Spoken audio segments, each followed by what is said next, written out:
Hello guys, how you doing? This is Romando with FRC Construction, and I figured I'd make a video for this week. I actually prepared myself a lot better to make a video on there, and I think something I'm going to touch on today is a topic of taxes, our favorite thing, right? So what I have here, guys, is the famous tax return, and since we know April this month, where this video is being released, is that we did our taxes in April. Wow, that was completely something else, right? Doing the taxes on there, because we had to file so many taxes as a business. As a small business, we got to do a lot of things, and April was one of those months that we have to take care of all those things. It's always my favorite time of the year because, well, it's another thing that we needed to take care of. So the topic that we're going to talk about today, and I even outlined this in here so that way I don't go off topic on what we're going to be talking about, guys. So it's going to be about taxes, and that's a topic that we're going to cover today. And today, it's the weekend, we're not working, it's Sunday, and I figured I'd do a video to touch on some important information, in which in this case is taxes. That's important for your business, and it's important for everybody who has a small business or wants to know more about the tax system on there. So we all know, guys, disclaimer, I am not a tax professional. This is only for educational purposes. It's my opinion, so I am not tax professional, so don't take this as, if you have a certain situation, I would consult with a tax professional, but I myself am not licensed to give professional advice, nor do I get paid for advice. There's just a disclaimer on that. Take this information as you will, and hopefully it helps you guys out, because this is my experience on there on doing the tax returns on there, which I've been doing them for the last 5 to 6 years. So I'm just gonna try to go over my experience, which has been challenging too in the beginning, but as years have went by, as I knew about tax code, tax information, I started to get a lot better with doing the taxes on there. So that's just a disclaimer. Not a professional that doesn't get paid, and hopefully you learn something from this video. So guys, let's go over the infamous tax return. Look how fat this thing is. I really did a big tax return for 2023, so we really filed these. And the first thing to do, in the first form that you guys see on here, and it's basically the 1040 form. I also have ChatGPT open up, so we're gonna ask AI if we have any questions. This is nice, you know. And in one of my previous video, I talk about the usage of using artificial intelligence for that. So let's click something on here. It says using the 1040 tax form, and it's gonna give us some more information. So what is the 1040 tax form? So really briefly, I'm going to just go ahead and describe what it is. And the first one on here, the 1040 tax form is the standard individual income tax form used by taxpayers in the United States to report their annual income and calculate their federal income tax liability. It is issued by the Internal Revenue Service. It is used by most taxpayers, including those with various types of income deductions and credits. That's what the 1040 form is. Just explains everything on there. And then that's the first part on there. Now, for anybody who has a business, in my case, sole proprietorship, it all depends on the entity. But for this one, I'm gonna stick with just filing a Schedule C, because you can also file a corporate form for taxes, which is different, because if you're a limited liability company or corporation, you file that, or just different forms where you can file S Corp and all that stuff. So we're gonna stick in here, guys, for the purpose of this video, stick to the basics of a profit and loss, which is basically for sole proprietorships. It's a Schedule C, my favorite on there. We're gonna stick with that one on there. And guys, very simple. Anybody who's seen the Schedule C, you notice all these expenses and deductions that your business is allowed to have. If you look at the form, and on there it has your gross sales, of course, and then you list. This is very important, guys, because this is the lifeblood of your business on here. This Schedule C, it's like the holy grail of the business on here. You got to understand these things, and then one of the first things to understand is I'm gonna go on the items, on the expenses. There's advertisement. How much money you're spending on advertisement. You know, that's tax deductible on there, guys. So you gotta understand what advertisement is. And you gotta label that as advertisement expenses, right? You got, the other one is car and truck expenses, but that one is tied more into the miles, the individual vehicles that you have. Right now, there's a 59 cents per mile that you can take on your company vehicles. There's different rules involved, and if you own more than 5 or 6 vehicles, the gross weight of the vehicle, for the purposes of this, we're gonna use the standard 59 cents per mile on your business vehicles. In this case, in my situation, I have approximately 5 business vehicles that I take a mileage deduction from. So I take the mileage deduction, not the itemized deduction, because the mileage deduction gives me a bigger expense for me and a bigger deduction on the taxes. Then you have other things like commission, fees, stuff like that. Like, you say you pay a salesman commission, so that's deductible on there. And then you have the contract labor, like if you use a subcontractor or you pay any type of contract labor agency, that is deducted in the line item of the contract labor. It's really important to know because in my case, I do use subcontractors for the business. And so when I pay a subcontractor a check, typically I also fill out a, what we call 1099. We also provide that to the sub. And then I also take the deduction under as contract labor, but I provide that for the contractor so that way he can put it on his taxes. So it's a 1099 that's delivered if you use subcontractors on there. And then there's other one, depreciation, the schedule 179. I'm going to talk about this one. I'm going to talk about it a little bit later about how that one works. But let's talk about, you know, there's also employee benefit programs. If you offer benefit programs, that's deductible. The insurances is very important, guys. You got to understand your business insurances. So it's all your business insurance, your liability insurance, workers' comp insurance, any type of insurance you paid has to be included in that line. And I think this is where a lot of businesses don't include it, and they don't take advantage of the max deduction available.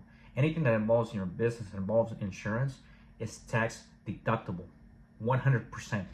Workers' comp, like I mentioned, your commercial auto insurance, your liability insurance, anything related to your business that involves an insurance is tax deductible. And remember, include all that in that deduction on there. So another thing we have is interest. If you have a business loan, look, this is great because if you have a loan that has accumulated interest, the business loan, SPA loan, whatever loan you may have, the interest that you pay, not the full amount on there, but the interest that you pay on those loans is 100% tax deductible. That's another thing where I feel a lot of businesses don't take advantage of, is that if you have those loans, you can take that deduction as interest, and that's deductible on the Schedule C form. And then another thing is mortgage, stuff like that. Stuff that's paid to the banks, other like I said, other interest on there, legal and then professional services. If you pay any legal type of services, that is tax deductible. Anything that you use for professional services, that's tax deductible for the business. Office expense, we know that anything related to the office, you know, if you buy pens, purchase pens, anything related to the office, in this case is my little office here at home, so anything I use in here is tax deductible for that as office expense. Then you have pensions and profit sharing. I don't use that, but that's for people that want to offer pensions, profit sharing over to their employees, stuff like that. That is tax deductible as well. So we got the rent and lease, machinery, any rental equipment that you have, and that's the rental equipment that you're using for the jobs. That is 100% tax deductible. Another thing, guys, is if you look at Part B, which is other business property, this one is a little tricky. You got to be careful with this. If you're renting a location or spot, shop, you're paying a lease on that shop on there, that is deductible as well. In that case, I have a shop space where I pay, let's say, $400, $500. That is a 12-month period that I have, and that gets deducted on my taxes because I'm paying for a shop space. But I'm also have a storage container, which I pay every month, where I store a lot of the items. That is also tax deductible, 100%. All that's 100%. So the container, anything that you use for space, is tax deductible for your business. For your business, remember that, guys. It has to be used for your business. Personal doesn't count. Repairs and maintenance. This is super important, guys. And we know as contractors, we know as construction companies, this comes up a lot. You know, our vehicles need maintenance. We need new tires in the vehicles. There's a breakdown in the vehicle. All that has to be accounted, save those receipts, and that's 100% tax deductible. This is an expense that for us that drive a lot of vehicles, in this case, I have 5 vehicles, so we always have to change the tires, change the oil on it, make some repairs on some of the trucks. So that has to be deducted on there. And then you have supplies. Anything related to the business, supplies, it's everything that's used in your business to keep your business running. Anything that's purchased on there to do that. So that's an important one, supplies. Then you got taxes and licenses, taxes that you pay, licenses that you might do, contractors' licenses, fees, taxes that you pay on there, all that stuff. Travel and meals. This is a little tricky, guys, but there's 2 forms. There's a 50% deduction, and then there's 100%. Know which ones are 50, 100%. You got to look at the tax code on that one to really see what's 50 and what's 100. Deductible, meals, and travel. If you do any travel, going to any events related to business, again, that is 100% tax deductible. So I would look at more into these travel and meals deductions to really truly understand the code on there, but it's pretty straightforward. I'm not gonna go over because it's a lot of details involved. And then you got the utilities, anything you use for the utilities in the business, and then wages. This is an important one. Wages. This is what you pay your employees. If you have employees, this is the wages that you pay. Usually, you get a form at the end of the year that has all the wages paid over to. It's a federal form that's filled out, and that's all your wages that you pay to every employee that year. That has to be listed on here, guys. You have to list this thing because if you pay people, that's a tax deduction right there. And then other expenses, which accumulates to what we call miscellaneous expenses. And in this case, when I'm looking at the form as contractor, I buy a lot of materials. So I listed material expense on there. I also listed business uniform expenses. So anything uniform. So this is a uniform, you see, guys, for the business. I bought a series of hats on there. That's 100% tax deductible.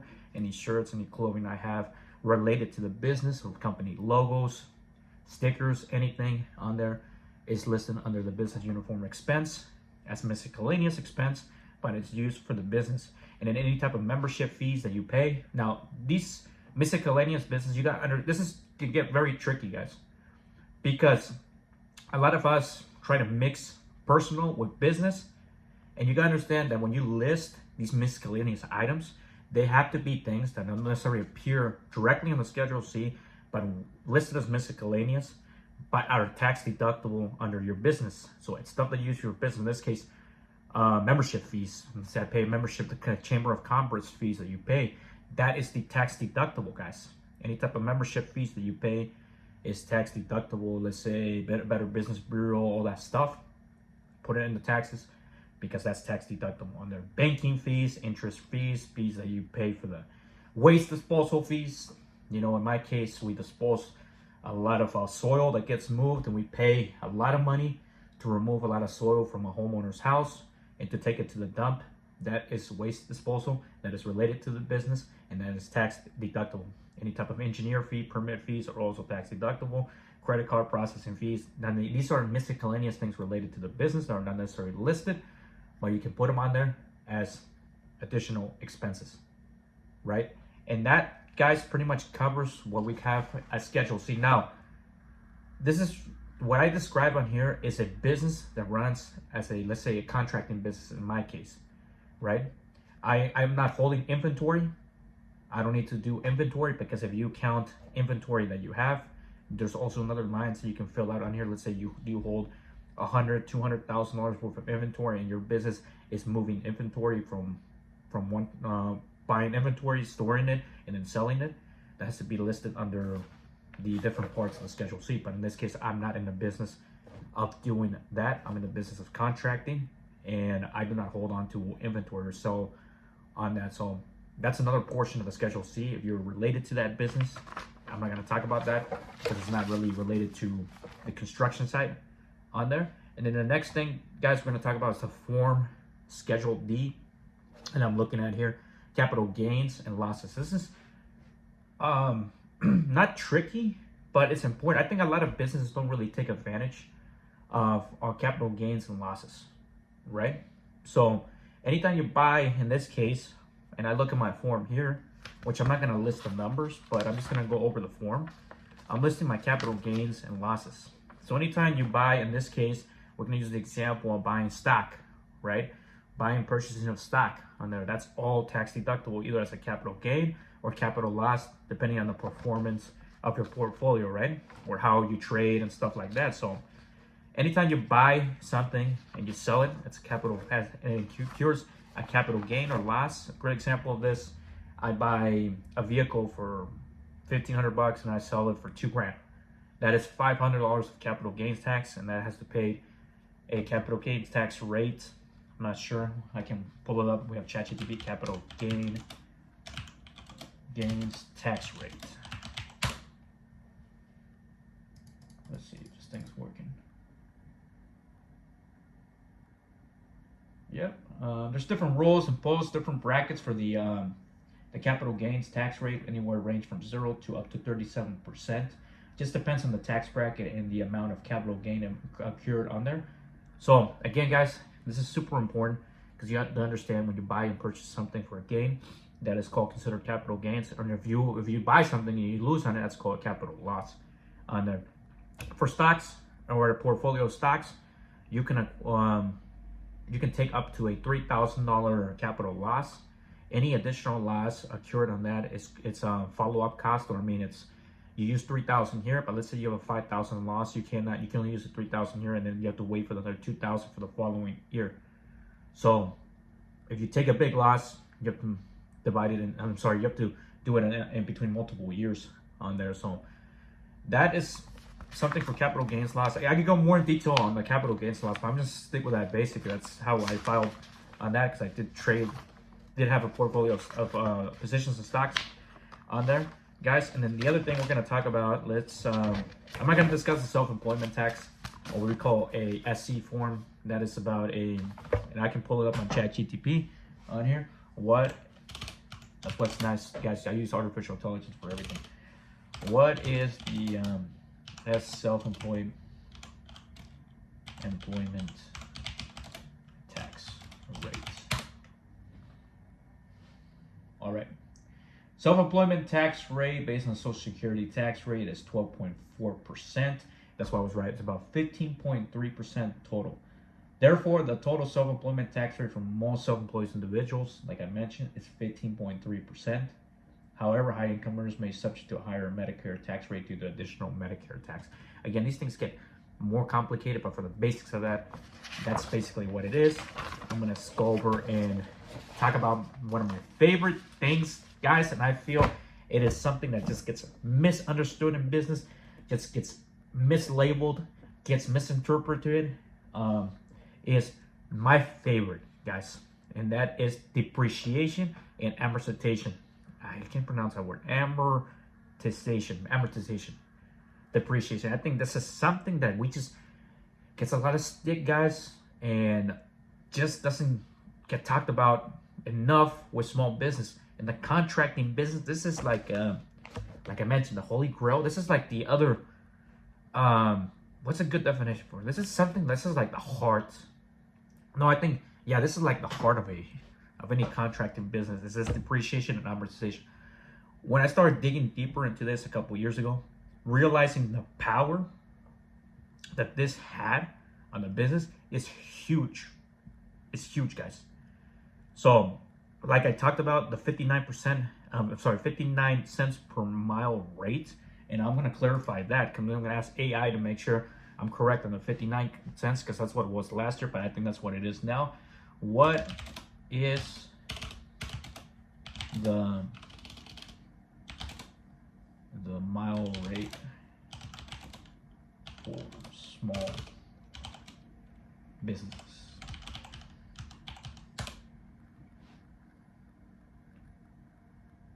$58.5.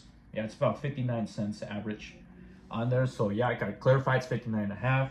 based on the 2022, but this is, I think it got changed now, it's 59 cents, but we're close on that. So that's 59 cents per mile on tax deduction. Now, this is where you guys have to be careful again with the depreciation of the vehicles, is that if these vehicles are 100% used for business, they're not for personal use, but they're used for your business. So they're used from, let's say you go from the shop, you drive over to a job site, you go over to see a client, anything related to the business, the miles, it's 100% tax deductibles. But the part where you guys have to be careful is the vehicle for its personal use. That's not tax deductible for personal use. So let's say I have a vehicle, company vehicle, but most of it I use for business, but then I use it for personal use. That personal use is not counted in between the 59 cents per mile. You gotta understand, or you gotta divide, let's say 80-20. Let's say I use 20% of it for personal use. You gotta know and track your miles on what you use for business, because that's what's tax deductible. And I think that's my vehicles. I do have one vehicle that I do use for personal, so I take that personal mile that doesn't get tax deducted. Most of the other vehicles I have, like the dump trucks, stuff like that, that's all 100% business, because I got to drive to the dump sites, I got to go pick up material, stuff like that. That is 100% tax deductible. But I also, it's always good, guys, to have another personal vehicle, preferably a car or something that you can drive around for personal use. It's a lot cheaper too, guys, than driving let's say the F-150s or dump trucks, because gas prices now are really expensive.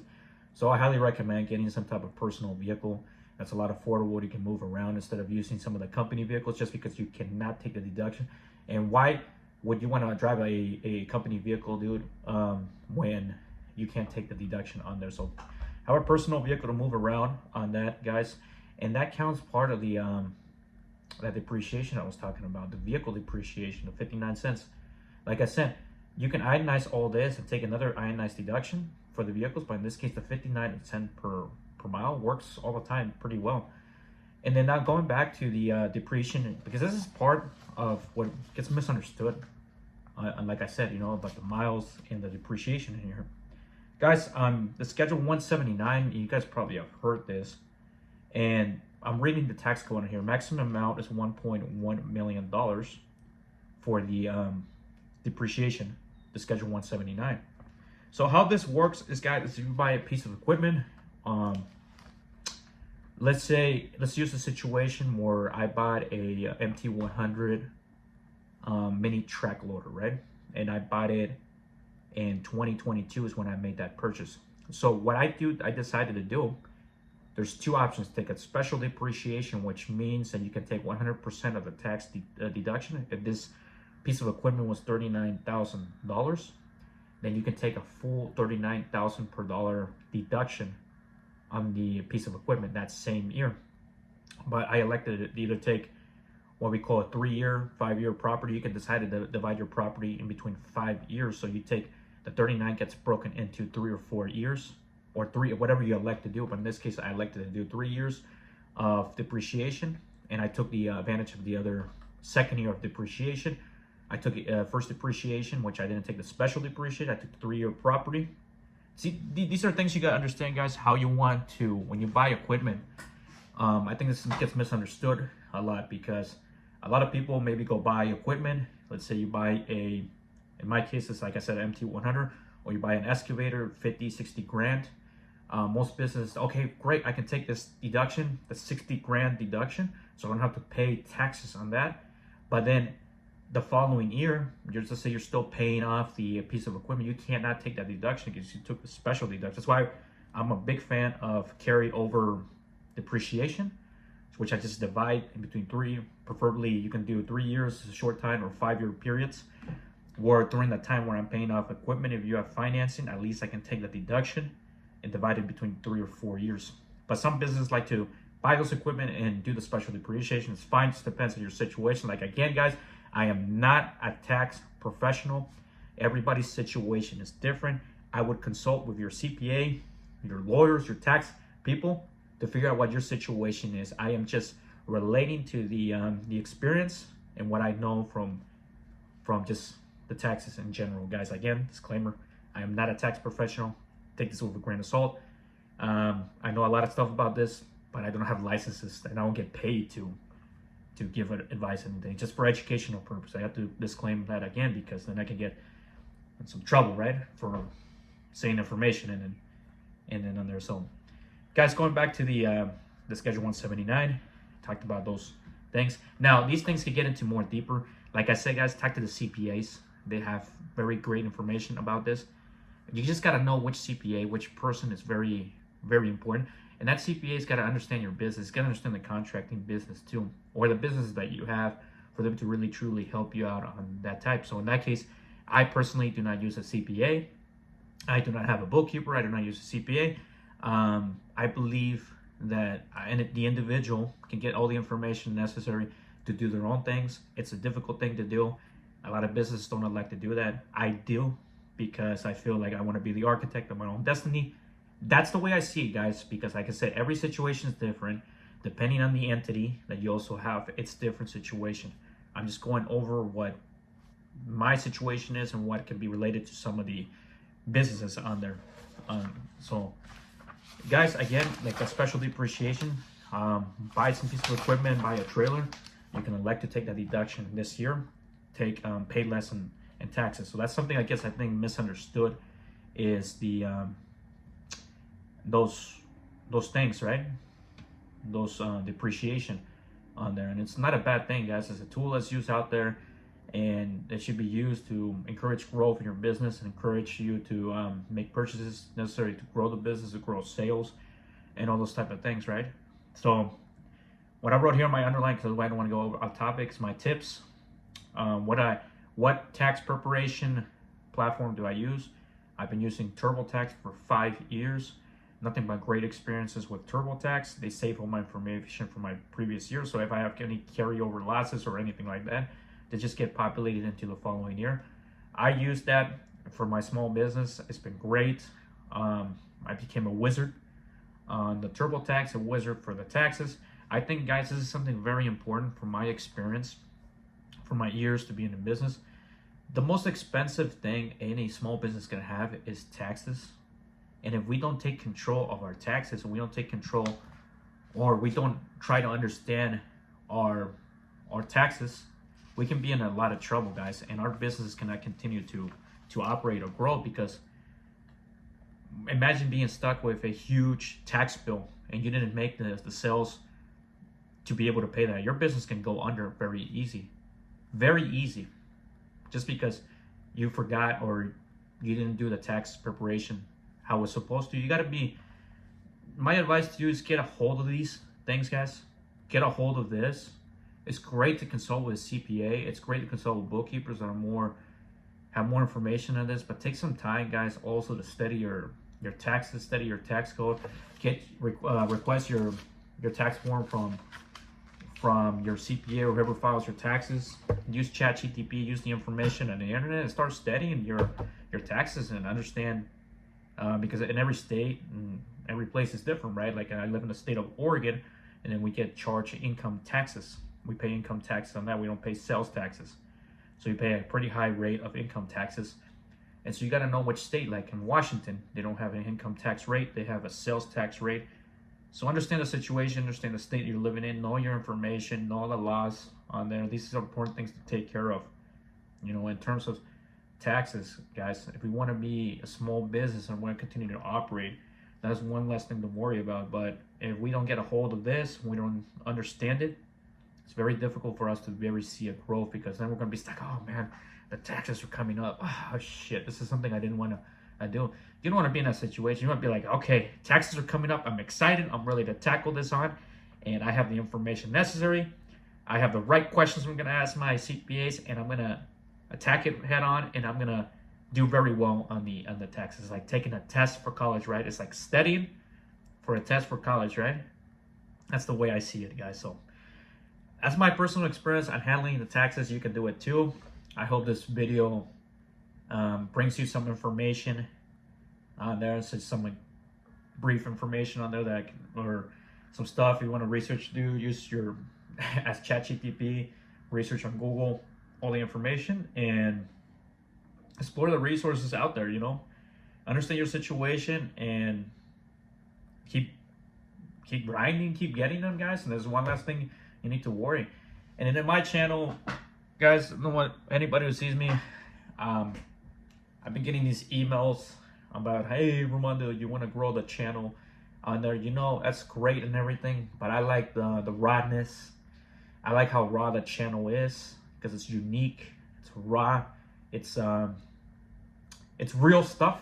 It's real. I'm not, you know, that's what I really, when I look back at the videos, I actually didn't analyze on my videos, and I realized how real, and you know, I don't need to be fake. People that know me as this, I'm the same person, guys, with everybody. You know, I try to encourage people to get educated. I try to encourage people to know their stuff.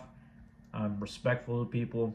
I try to provide a great attitude in my business, a great attitude, because like I explained, you gotta have excellent attitude to run a business, you know. And I'm the same, and I'm gonna continue to always be the same. And that's why I love about making the videos, is that I can express who I really am. And the people that really follow me, this is who I am. I'm not gonna change for anybody. You know, I'm an educated person. I love information. I love studying. I encourage people to do the same thing. You know, these tools were not available to me as I was learning. I learned all these things, and I'm more than happy to share my experiences with you know, with you guys, people that watch me, and the subscribers, you know, and the channel. You know, we could say it's been great. You know, I've learned a lot more about myself doing a lot of these videos and doing the content on there, guys. So it's great. It's a way to express yourself. Not better tool than the channel, than the YouTube or any social media on there to be able to express the things that you want to be out there, you know. And I hope this video helps you out, guys. It was a topic on taxes for your small business. Like I said, consult with professionals if you need more information, or just at home studying. You can find out a lot of things, guys. That's FRC Construction, and we're paving the future always. Always. I like that slogan. You know, when people say paving the future, that's great. We are. We're paving the future. In business, we're paving the future for everybody. And I hope this video resonated with you guys. And watch it over and over again if you want to do that and learn. There's always something to learn. And there was a saying too. The environment doesn't change. Nothing in the environment changed, guys. And Bob Proctor said it really, really nicely. Is when you learn something, it's not that you learn something new, right? It's that you learn something about yourself that you didn't know before. Because the environment doesn't change. You just learn something about yourself. Guys, subscribe to our channel. Thank you for watching this video. And like always, see you in the next one. Take care.